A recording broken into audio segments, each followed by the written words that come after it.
Aujourd'hui, on va parler des variations psychologiques en ménopause, entre résilience ou défi. La ménopause constitue une étape incontournable dans la vie d'une femme, marquant la fin de la période reproductive. Si cette transition est souvent associée à des changements psychologiques évidents, ses impacts psychologiques sont souvent aussi variés et complexes. En réalité, la façon dont chaque femme vit cette période dépend d'un ensemble de facteurs biologiques, psychologiques et sociaux. Ce qui explique pourquoi certaines traversent cette étape avec sérénité, tandis que d'autres rencontrent des difficultés majeures. Il est fascinant de constater que la réponse psychologique à la ménopause peut varier considérablement d'une femme à l'autre. Pour certaines femmes, la ménopause est une véritable libération. Pour elles, les règles étaient souvent associées à des troubles ou des inconforts, tels que des céphalées, des métrorragies, des variations de l'humeur ou encore des symptômes viscéraux, c'est-à-dire des douleurs provenant des organes internes.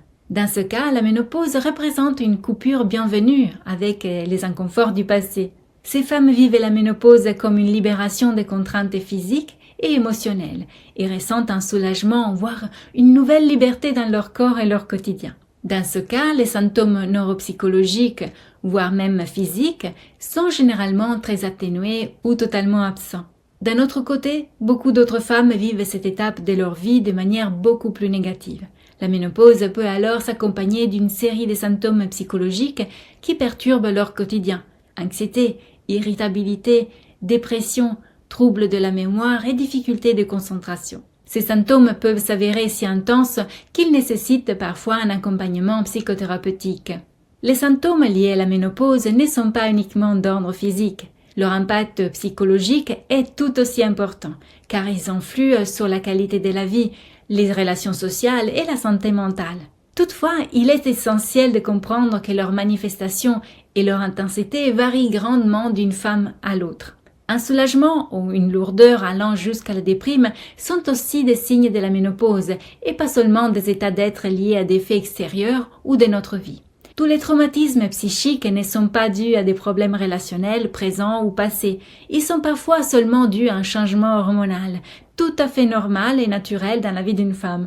Il est fréquent que ces symptômes soient mal interprétés ou minimisés par l'entourage ou par nous-mêmes. Parfois, on considère ces manifestations comme une faiblesse ou une incapacité à faire face à une situation. Cette perception peut aggraver le mal-être, renforçant le stress et l'anxiété. Ce que je veux vous dire à travers cette vidéo est de vous inviter à accueillir cet état tout à fait particulier qui est la ménopause, qui n'est pas un défaut, pour lequel vous n'êtes pas coupable, car vous n'y êtes pour rien, et de ne pas vous alarmer inutilement. Comme toute tempête, il y a un début et il y a aussi une fin. D'un point de vue biologique, la baisse du taux d'estrogène constitue un facteur clé dans la genèse des symptômes. Les estrogènes jouent un rôle crucial dans le bon fonctionnement du système nerveux, influençant l'humeur, la mémoire, la régulation thermique et le sommeil. Leur diminution entraîne donc des modifications dans le fonctionnement du cerveau qui se manifestent par des troubles psychologiques et physiques. L'utilisation des traitements hormonaux de substitution, souvent à tort, a au moins permis de confirmer cette relation.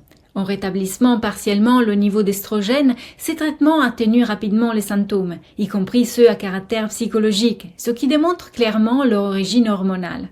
Mais l'utilisation des traitements hormonaux de substitution n'est pas justifiée si l'on souhaite uniquement traverser plus rapidement cette phase psychologiquement difficile, car pour la majorité des femmes, ces symptômes diminuent naturellement dans les 2-3 ans suivant le début de la ménopause. Cette période d'adaptation est essentielle, car elle laisse le temps au corps de s'ajuster à la nouvelle réalité hormonale. Donc, notre organisme est équipé pour trouver naturellement un nouvel équilibre aussi hormonal, à condition de soutenir les fonctions des divers organes par une alimentation équilibrée. Les méthodes de cuisson et les associations alimentaires comptent autant que le choix des aliments mêmes et adapter son alimentation devient alors une nécessité pour vivre sereinement la ménopause. Dans la formation en ligne Adapter son alimentation, je vous présente les meilleures associations alimentaires pour protéger les fonctions de chaque organe, les menus et les recettes faciles et rapides pour protéger le corps dans tous les aspects physiques et psychologiques. Apprendre à adapter l'alimentation selon ses propres objectifs est indispensable pour vivre avec plus d'énergie au quotidien et éviter de nombreux problèmes de santé. Si vous voulez en savoir plus sur cette formation incroyable, suivez le lien juste en dessous de cette vidéo. Je vous dis à demain pour une nouvelle vidéo et d'ici là, souvenez-vous qu'il est toujours le bon moment de prendre soin de soi et de son assiette.